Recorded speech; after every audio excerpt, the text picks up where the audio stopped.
Hello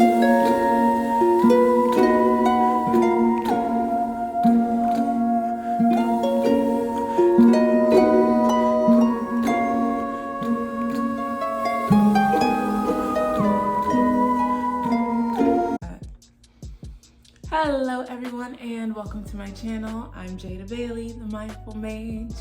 In this episode of Witchcraft 101, which also happens to be my first episode of Witchcraft 101, we will be discussing circle casting, whether or not it's necessary, whether you have to do it, how to do it, should you do it, etc., etc.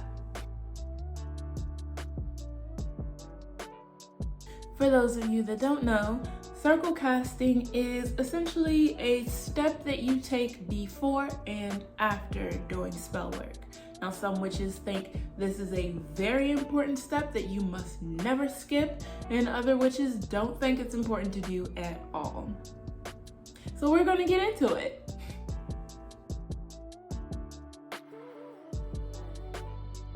So, what is the point of casting a circle? Why do it? There are actually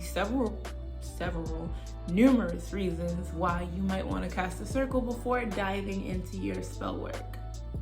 When you cast a circle, you are basically creating a container, concentrating your work and your energies by containing them in this small space, which also strengthens them.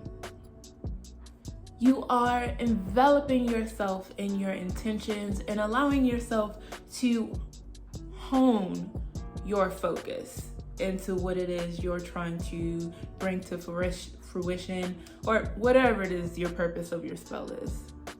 Equally as important though as keeping your energies and your intentions in, casting a circle also helps to protect you from any dark, negative, or otherwise unwanted energies that your spell work might attract. We want to keep all of that business out.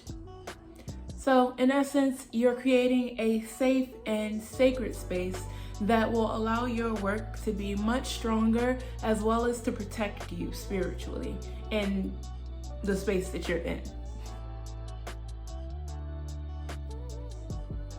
Now, is it something necessary?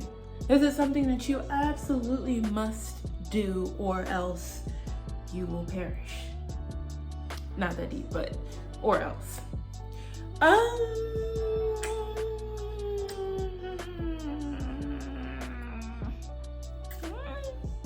Honestly, there's a lot of debate on whether or not it is. There are the half of witches that will say, yes, absolutely, you must cast a circle. You absolutely must. You have to, for your protection, for the protection of those around you, for the sanctity of your spell work, for all of it. You have to cast a circle, or else.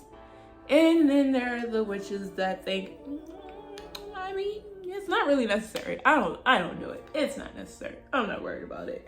I find that my work is just fine on its own, and no strange entities have come for me since doing spell work, so no, I'm not gonna cast a circle. Personally,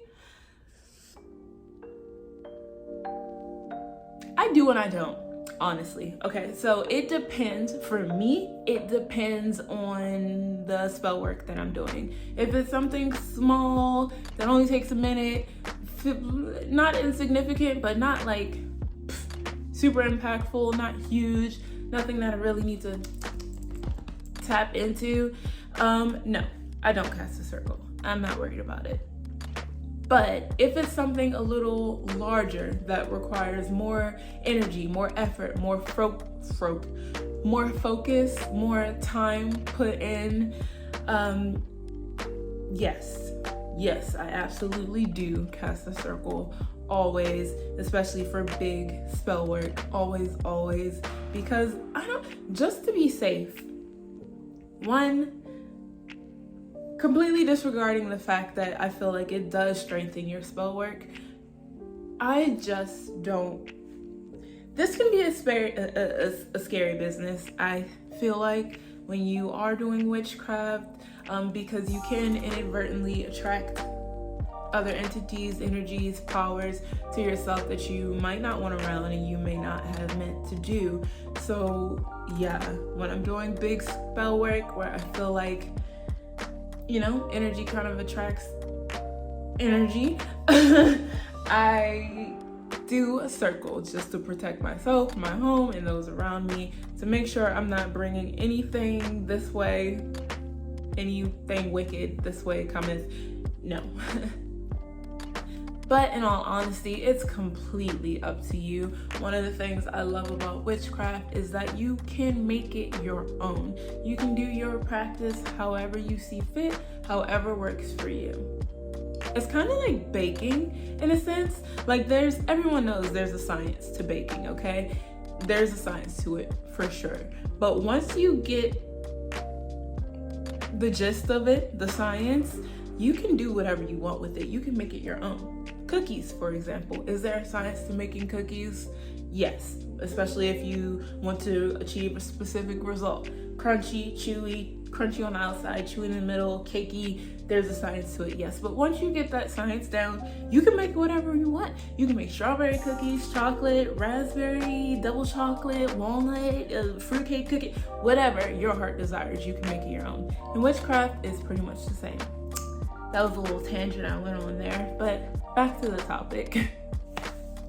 All right, so now for the fun part, or the part you're probably really wondering about. How do you cast a circle?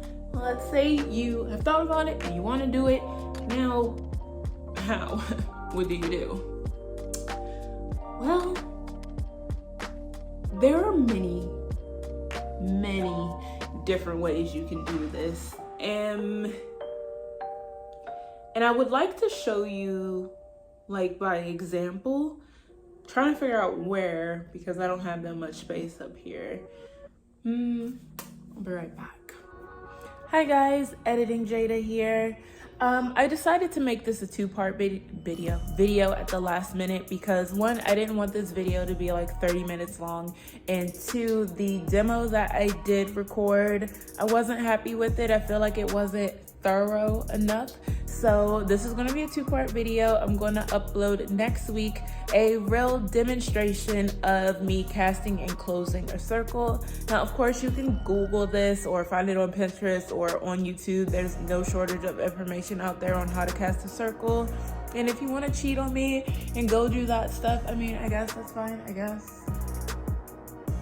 Just kidding, you're free to do that. But if you want to see the traditional way of how to cast a circle, which you'll mostly find on the internet, and then a Christian take on how to cast a circle, which I will be uploading, tune in for next week's video. Bye. Yes, I know my shirt is inside out. I look a mess, sorry.